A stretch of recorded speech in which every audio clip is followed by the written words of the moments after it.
Lecture 10, हाँ lecture 10 लिखना था। ओके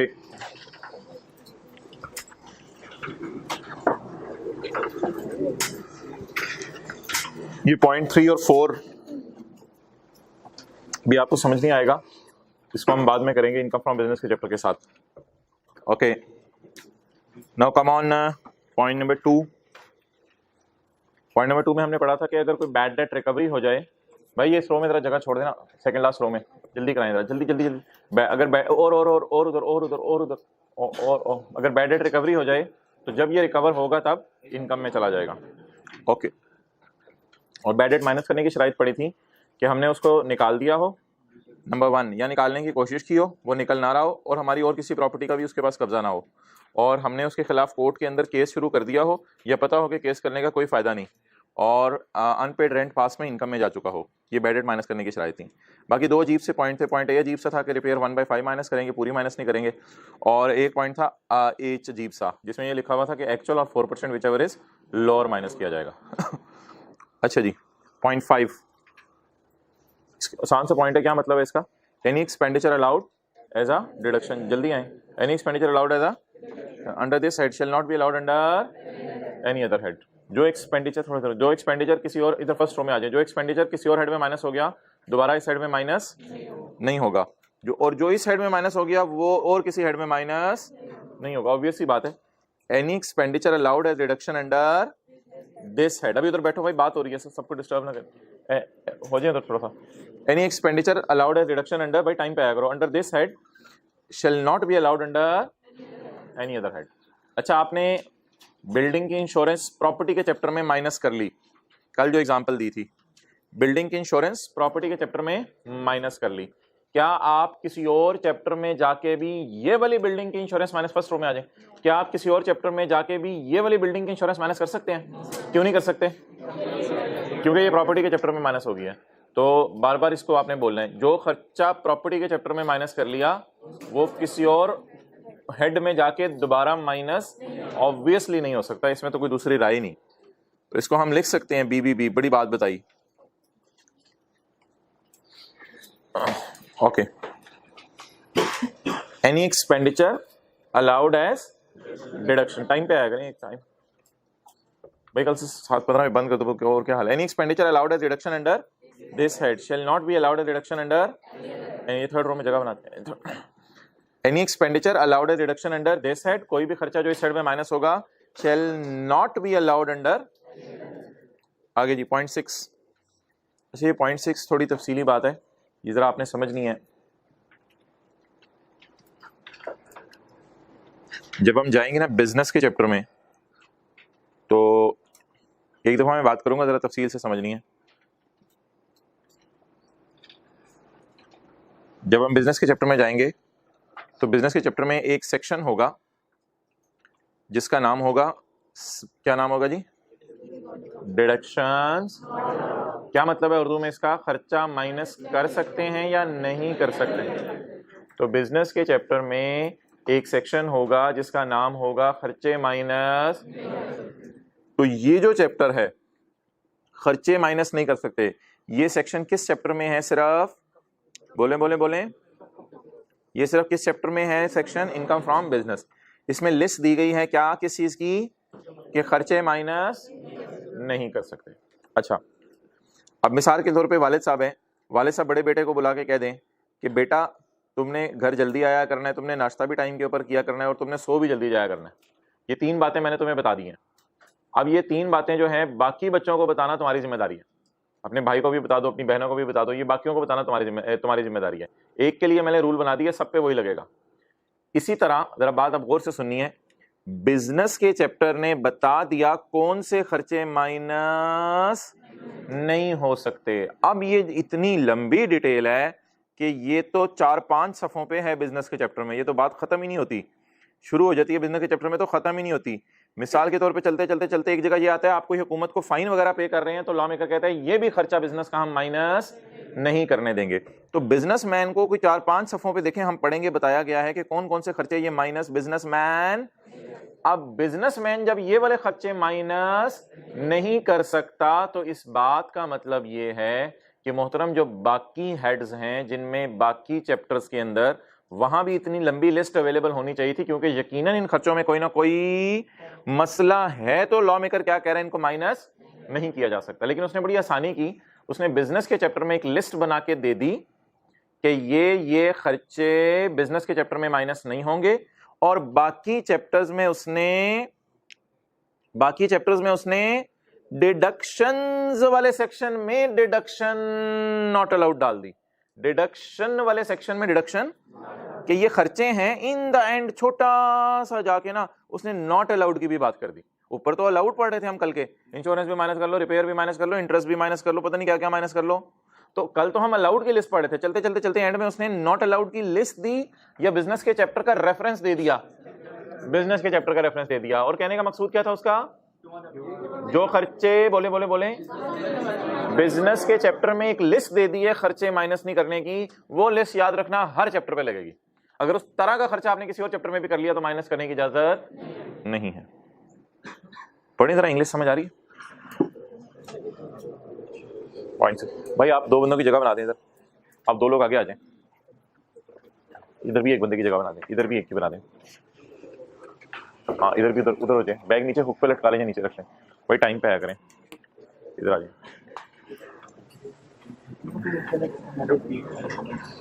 कैसी रही कल छुट्टी है भाई आपकी? छुट्टी सही रही, जबरदस्त एंजॉय किया छुट्टी का कल?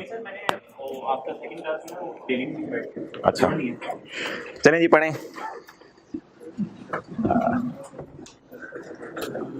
Okay, the reductions which are, no भाई फर्स्ट या सेकंड रो में आ सकते हो जंप करके। The reductions which are under the head income from, वे इस तरह मुश्किल हो जाएगा, मैंने जंप करके आपको कहा था, जब टाइम पे आया करो, ऐसे बैठना होता तो। द रिडक्शंस, फिर लास्ट रो में चले जाओ जल्दी, फिर इस तरह मत बैठो। The reductions which are not allowed under the head income from will also not be allowed under the head income from property. भाई ये क्लास जो है ना डिस्टर्ब होती है, ये 5-7 मिनट आप लोग आते जाते रहते हैं, तो कल से 7:15 पे दरवाजा बंद हो जाएगा। उसके लिए माजरत अगर आप लोगों की क्लास मिस हो जाए, अब मैं कुछ नहीं कर सकता, टाइम पे पढ़ाना शुरू करना होता है, फिर सिलेबस नहीं खत्म होता, फिर आप लोगों को परेशानी। द रिडक्शंस, वो खर्चे, विच आर नॉट अलाउड, वो खर्चे जो माइनस करने की इजाजत, कहां माइनस करने की इजाजत नहीं है? बिजनेस के चैप्टर में माइनस करने की इजाजत नहीं है, बल्कि इधर होना चाहिए था the list of deductions. The list of deductions, एक लिस्ट दी हुई है किसी चैप्टर में, असूल बता दिए गए हैं, बोले the list of which are not allowed under business, वो लिस्ट जो बिजनेस में minus will also not be allowed under the head income from property। Urdu में लिख लें, खर्चों की वो लिस्ट, पता नहीं ये पॉइंट असल में ना बच्चे बार बार पूछते हैं, फिर मैसेज करके भी व्हाट्सएप पे पूछ रहे होते हैं, बात समझ नहीं आई, तो उर्दू में लिख लें बस एक दफा। तो वो खर्चों की लिस्ट जो बिजनेस में माइनस नहीं हो सकती, भाई ये लास्ट रो में दो बंदों की जगह बना दें, बैग पीछे रख दें, लास्ट रो में बना दें, वो खर्चों की लिस्ट, जल्दी कर लें, वो खर्चों की लिस्ट जो बिजनेस में माइनस नहीं हो सकती, भाई जल्दी लिखो जरा, वो खर्चों की लिस्ट जो बिजनेस में माइनस नहीं हो सकती, उस तरह के खर्चे, वो खर्चों की लिस्ट जो बिजनेस में माइनस नहीं हो सकती, उस तरह के खर्चे, आगे बोल दें, प्रॉपर्टी इनकम प्रॉपर्टी में माइनस नहीं हो सकते, वो खर्चों की लिस्ट जो बिजनेस में माइनस नहीं हो सकती, उस तरह के खर्चे इनकम फ्रॉम प्रॉपर्टी में भी माइनस नहीं हो सकते। इसको मिक्स तो नहीं कर देंगे 0.5 के साथ, वो उस तरह की लिस्ट प्रॉपर्टी में माइनस नहीं हो सकती, इसको मिक्स तो नहीं कर देंगे 0.5 के साथ। 5 में क्या कह रहा था? 5 में तो अलाउड की बात कर रहा था, उधर नॉट अलाउड की बात नहीं कर रहा था। 5 में तो अलाउड खर्चों की बात कर रहा था, कह रहा था जो खर्चा इधर माइनस कर लिया वो कहीं और माइनस ना करना, माइनस करने की इजाजत है खर्चा, जैसे रिपेयर थी, इंश्योरेंस थी, कुछ और था, जो खर्चा इधर माइनस कर लो कहीं और माइनस नहीं करना। और नीचे क्या कह रहे हैं? जो खर्चे बिजनेस में माइनस नहीं कर सकते, उस तरह का खर्चा, उस नेचर का खर्चा अगर, तो वो माइनस नहीं हो सकता। चलें सेक्शन 16, अगले सफे पे आ जाए एग्जांपल सेक्शन 16 के लिए। Mister Babar rented out his house to Qasim on यकम सितंबर 12। तो फिर कितने महीने बनेंगे साल के? सितंबर, अक्टूबर, नवंबर, दिसंबर और जनवरी, फरवरी, मार्च, अप्रैल, मई, जून, कितने? 10। यकम सितंबर से 30 जून कितने महीने बनते हैं? Mister Baba rented out his house on यकम सितंबर 12 eight a monthly rental of the fair market rent per month is, fair market rent कितना है जी? 90,000 जी। ये हमने पेज 2 पे पढ़ा था, point 4। The following amount of rent will be added. First करें एक्चुअल किराया 1,30,000, मार्केट में किराया 1,10,000, तो इनकम में क्या ऐड होगा? तो हायर अमाउंट ऐड होती है। तो आप बता दें उससे किराया ले कितना रहा है? 80, लेकिन मार्केट में कितना किराया है? तो क्या ऐड होगा? 90,000। In addition to monthly rental, महीने के किराए के अलावा कासिम ने ये भी एग्री कर लिया कि वो पे करेगा 6 लाख रुपए, कि वो पे करेगा 6 लाख रुपए। कासिम कौन है? टेनेंट। बाबर कौन है? Owner. In addition to monthly rent tenant also agree to pay 6 lakh. Tenant ने 6 लाख रुपए एग्री किया as non adjustable advance. Tenant ने 6 लाख रुपया as non adjustable advance agree किया। ये नॉन एडजस्टेबल एडवांस इसे क्यों कहा जा रहा है फिलहाल ये छोड़ें।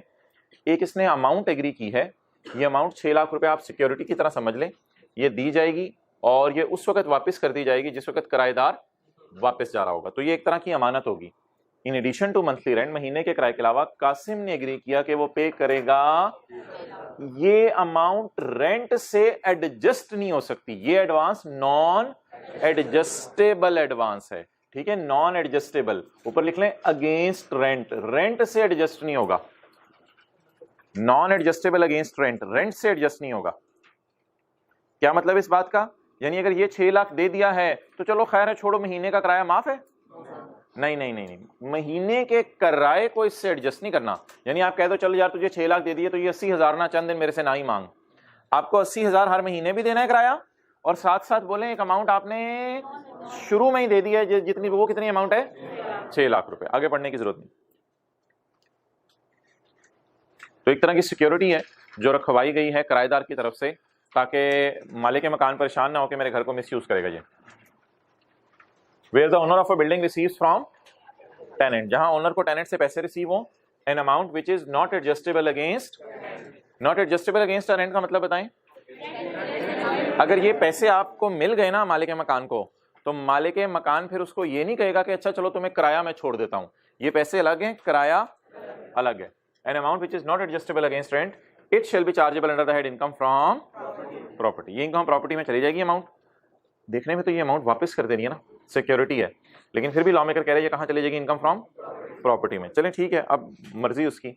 इन the year in which it is, जिस साल ये मिली उस साल, and in following 9 tax year in. एक जगह हमने इसी तरह की चीज पढ़ी थी, लेकिन 3 सालों में हमने ऑथर की इनकम को तकसीम किया था, लेकिन उसमें याद रखिएगा पिछले 2 साल डाले थे बीच में, लेकिन इसमें फॉलोइंग का लफ्ज लिखा हुआ है। फॉलोइंग का मतलब होता है अगले, तो हमारा साल और अगले 9 साल ये अमाउंट इनकम में जाएगी। यानी टोटल कितने साल में इनकम में जाएगी? 10 साल में इनकम में जाएगी। अच्छा, अब एक सवाल राइज होता है कि ये जो अमाउंट है, ये अमाउंट तो सिक्योरिटी की है, वापस कर देनी है, तो मालिक के मकान को क्या फायदा इस अमाउंट का? बेचारा लेगा 6 लाख, अमानत संभाल के रखेगा, और जब किराएदार वापस जा रहा होगा तो उसको ये वापस कर देगा। लेकिन भाई असल में लॉ मेकर शायद ये समझ रहे हैं कि 6 लाख रुपया वो कहीं इन्वेस्ट करके बीच में उसके पास पड़ा रहे, कमा भी तो सकता है ना कुछ उसे, वो उसे 6 लाख से जो भी करे वो इस वक्त हमारा कंसर्न नहीं। लेकिन वैसे ही मैंने हल्की सी बात कर दी कि अमाउंट वो इनकम में क्यों डाल रहा है, तो वो अमाउंट इसलिए इनकम में डाल रहा है कि ओनर इस पैसे को यूज कर सकता है, तो इसलिए लॉ मेकर चाह रहे हैं कि इस पैसे पे भी टैक्स दे दे। लेकिन ऑब्वियसली 6 लाख को फौरन इनकम में नहीं डाला जा रहा, थोड़ा थोड़ा रिलैक्स करके उसे डाला जा रहा है, क्योंकि एक तरह की ये 6 लाख अमानत है, ये 6 लाख हमें वापस कर देने। आप बिल्कुल एक समझ लें कि पैसे लिए हैं और लेके फौरन वापस कर देने। आपने कब वापस करने हैं? जब भी किराएदार छोड़ के जाएगा, लेकिन मजबूरन इस पैसे को इनकम में क्या करना पड़ेगा? ऐड करना पड़ेगा। तो अभी तक हमने कहाँ तक सवाल पढ़ा है? हमने यहाँ तक सवाल पढ़ा है। चलें जी, यहाँ तक सॉल्व कर लेते हैं। सिर्फ फिलहाल 1 साल की मैं बात करता हूँ। यकम सितंबर 12 के बाद कौन सा आ रहा है? 30 जून 13। तो 30 जून 13 की बात कर लेते हैं।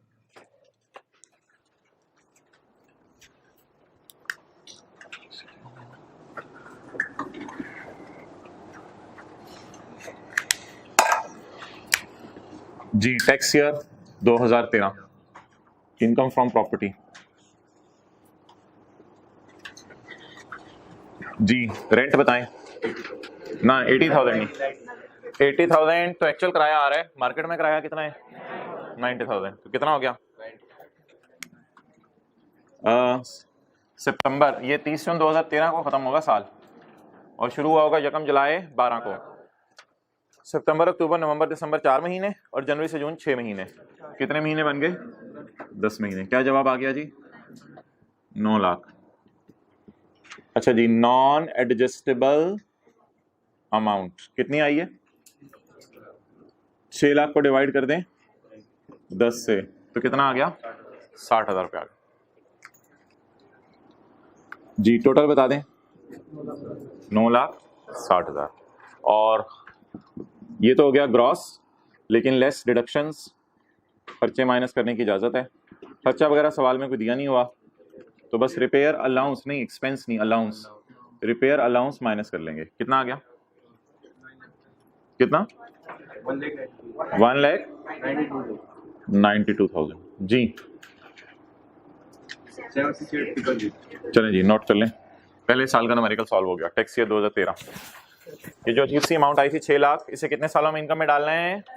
10 सालों में।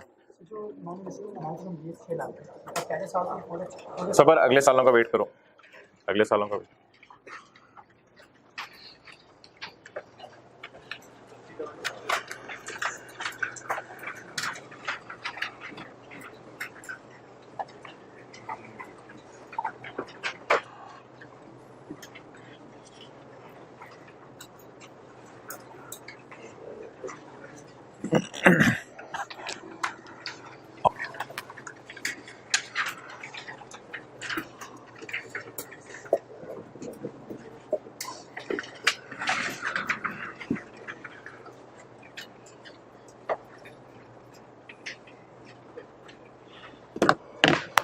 ओके, आगे चलें जी।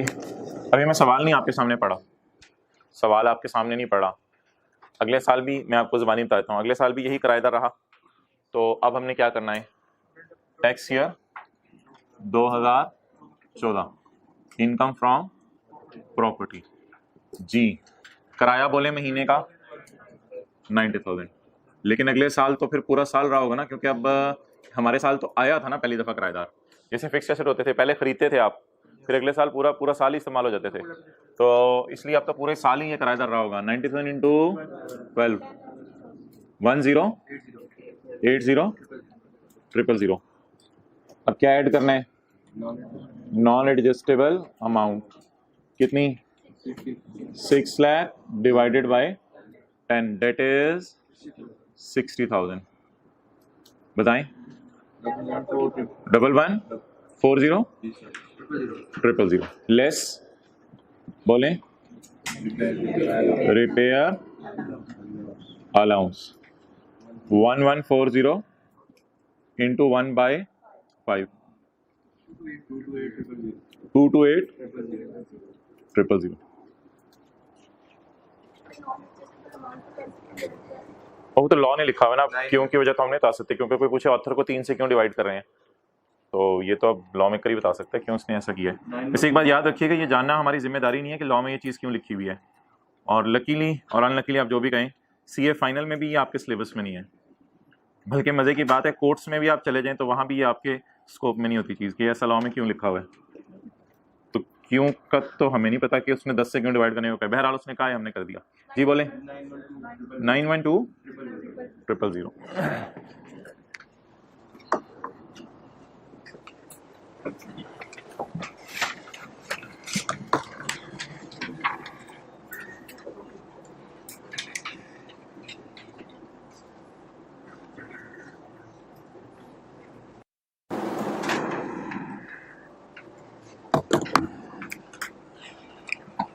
ओके,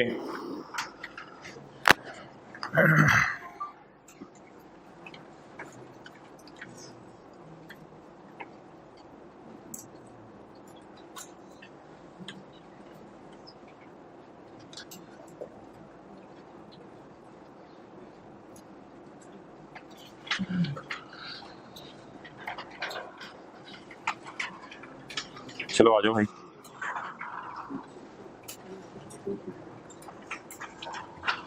भाई दोबारा पढ़ लें subsection 1।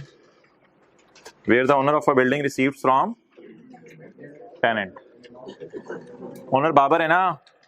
Where the Babar of a building, बोले where the Babar of a building receives from Qasim,